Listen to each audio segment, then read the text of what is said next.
Hare Nama Hare Nama Eva Kevalam Kalo Nasteva Nasteva Nasteva Gatiranyata.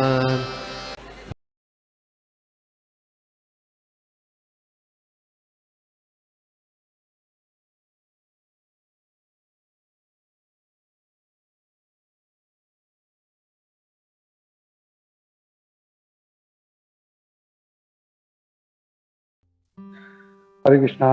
तो हम लोग prayer से स्टार्ट करते हैं। नमो विष्णुपादाय कृष्ण प्रेष्ठाय भूतले श्रीमते भक्ति वेदांत स्वामी नाम्ने नमस्ते सारस्वती देवे गौरवाणी प्रचारिणे निर्विशेष शून्यवादी पाश्चात्य देश तारिणे। जय श्री कृष्ण चैतन्य प्रभु नित्यानंद श्री अद्वैत गदाधर शिवासादि गौर भक्त वृंदा। हरे कृष्ण कृष्ण कृष्ण हरे हरे हरे राम राम राम हरे हरे। नाना शास्त्र विचारणे निपुण धर्म संस्थापक लोकानां हितकारिणो त्रिभुवन मन्य शरण्याकर श्री श्री राधा कृष्ण पदारविंद भजनानंदेन मत्तालिकौ वंदे रूप सनातनौ रघुजो श्री जीव गोपालकौ सर्वस्य चाहं हृदि सन्निविष्टो मत्तः स्मृतिर्ज्ञानम् अपोहनं च वेदैश्च सर्वैरहमेव वेद्यो वेदान्तकृत वेद विदेव चाहम्। तो हम लोग देख रहे हैं नारद भक्ति सूत्र का हम लोग देख रहे हैं सूत्र नंबर 20।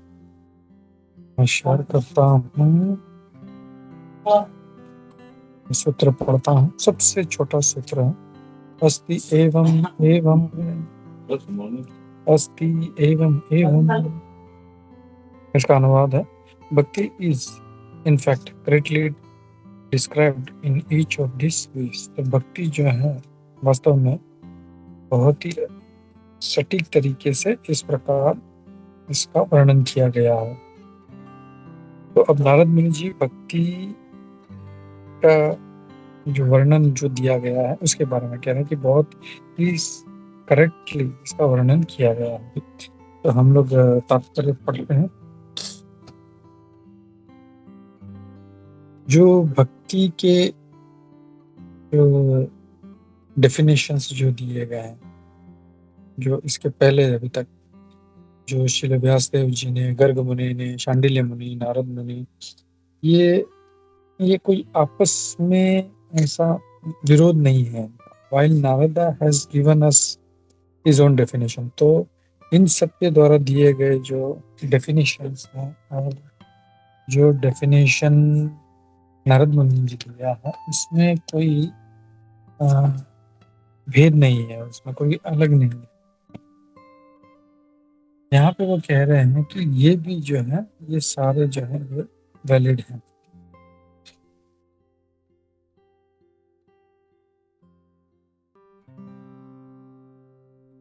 तो सारे वैलिड हैं। वास्तव में देखा जाए तो भक्ति एक यूनिवर्सल तत्व है।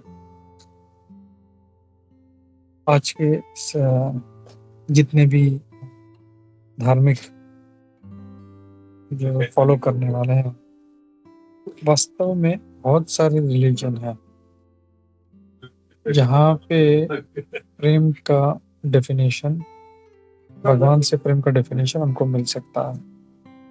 और वो जो नारद मुनि जी का जो सार है उससे अलग नहीं हो सकता।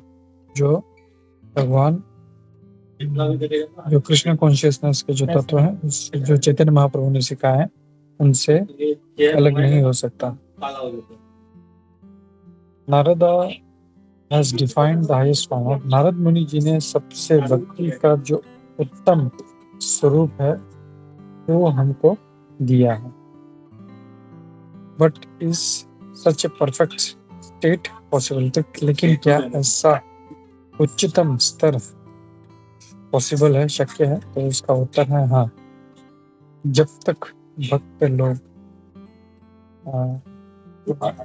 टाइम टू टाइम, जब तक भक्त लोग जो है जो है वो प्रकट करते रहेंगे और जो इस मार्ग पर चलने वाले हैं को कुछ किसी चीज के लिए जोर नहीं लगाना पड़ रहा है। तो हम लोग ये कह सकते हैं कि ये मतलब वो लोग ऐसा सोच सकते हैं कि भक्ति जो है ये कोई काल्पनिक चीज है जो कभी नहीं पा सकते। जिसे चैतन्य महाप्रभु ने कहा, धर्म स्थापना हेतु साधु व्यवहार। एक भक्त का जो व्यवहार होता है वो सिर्फ धर्म की स्थापना के लिए ही होता है। ये चैतन्य चरितामृत मध्य लीला 17वें अध्याय के श्लोक नंबर 185 में दिया गया है। एक बार सनातन गोस्वामी जी ने एक जो मुकुंद सरस्वती नाम के सन्यासी थे उनके सामने उन्होंने ढोंग किया, न कि चैतन्य महाप्रभु को। जब चैतन्य महाप्रभु के बहुत ही खास पार्षद जगदानंद पंडित ने सनातन जी का बर्ताव देखा, वो बहुत गुस्सा हो गए और उन्होंने सनातन को मारने की धमकी दी। उनको बोला तो सनातन जी ने तभी उनका अपना उद्देश्य था उसको उजागर किया। उन्होंने कहा, हे प्रिय जगदानंद पंडित, आप बहुत महान विद्वान हैं, कोई भी जो है आपसे ज्यादा चैतन्य महाप्रभु को प्रिय नहीं है। ये आपका चैतन्य महाप्रभु पे जो श्रद्धा है ये आप पे बहुत ही उपयुक्त है आपके लिए। जब तक आप इसको दिखाते नहीं है, मैं कैसे इस ऐसे श्रद्धा को मैं सीख पाऊंगा। तो ये है चैतन्य चरितामृत से अंत्य लीला 13वें अध्याय से श्लोक नंबर 59। फिर आगे कहते हैं, हमने फिर उदाहरण देखा पूर्ण शरणागति का इनके द्वारा, शिल प्रभुपाद के द्वारा।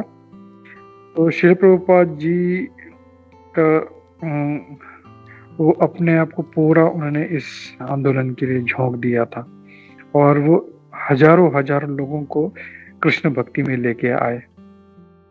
और इस तरह उन्होंने अपने गुरु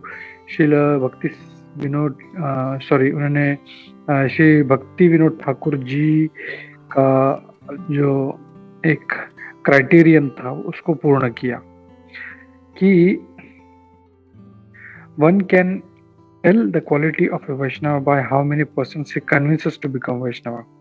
तो जो श्री भक्ति विनोद ठाकुर जी का कहना है कि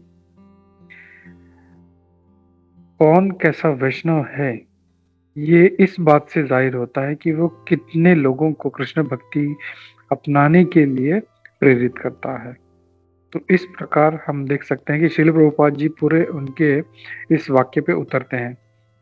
अपने बर्ताव से, अपने किताबों से, इस कृष्ण कॉन्शियसनेस मूवमेंट से उन्होंने जो बनाया, श्रील प्रभुपाद जी ने दिखाया कि कैसे एक जीवन जीना चाहिए भगवान कृष्ण को प्रसन्न करने के लिए।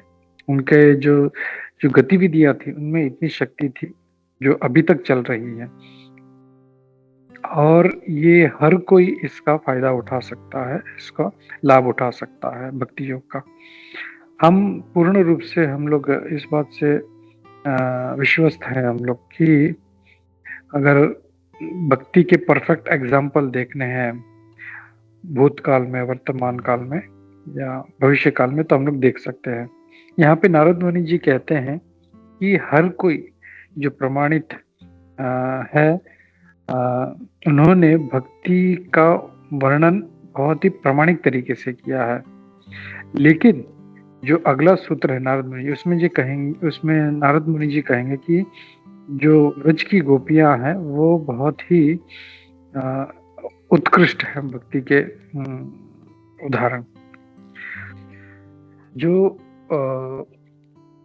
नारद भक्ति सूत्र के जो सूत्र नंबर 16 से लेके 19 तक जो नारद मुनि जो अल्प वर्णन कर रहे हैं उसमें हम देखते हैं कि कैसे